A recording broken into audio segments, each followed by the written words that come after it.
अस्सलामु अलैकुम वरहमतुल्लाहि वबरकातुह।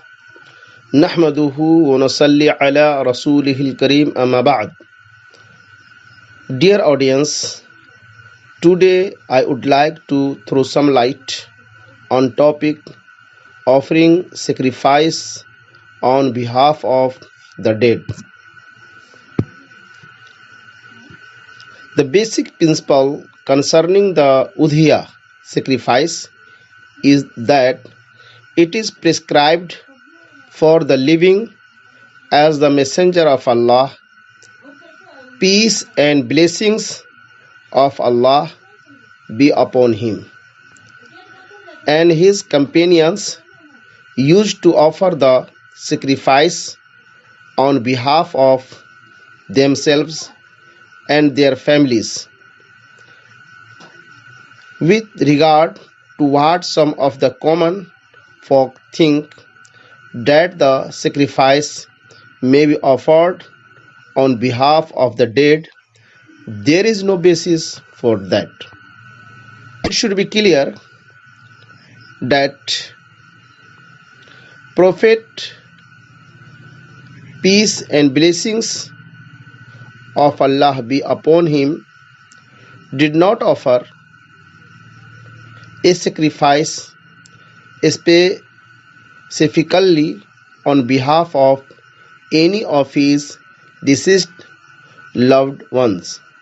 He did not offer a sacrifice on behalf of his paternal uncle Hamza, even though he was one of his dearest relatives, or on behalf of his children who died during his lifetime, who were 3 married daughters and 3 sons who died in infancy, or on behalf of his wife Khadija, who was one of his most beloved wives.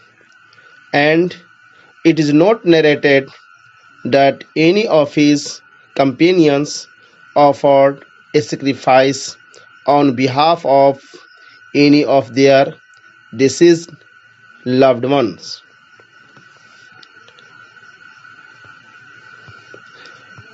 And it should be clear to all that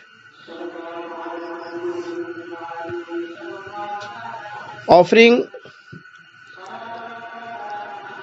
the sacrifice on behalf of the dead may be permissible in 2 conditions. First, when it is offered on behalf of when it is offered on their behalf as well as on behalf of the living, such as when a man offers a sacrifice on behalf of himself and the members of his family, and intends there may be both those who are alive and those who are dead. This is permissible, and the basis of that is the fact that the Prophet, peace and blessings of Allah be upon him, offered the sacrifice on behalf of himself and the members of his family, some of whom had previously died. And second condition is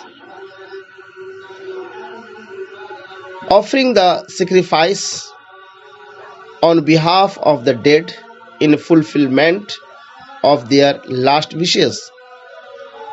This is obligatory except in the case of one who is unable to do it.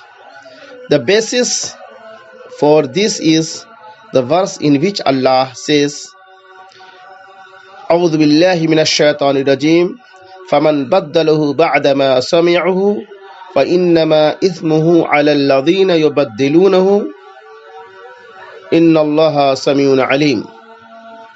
Chapter number 2, verse number 181.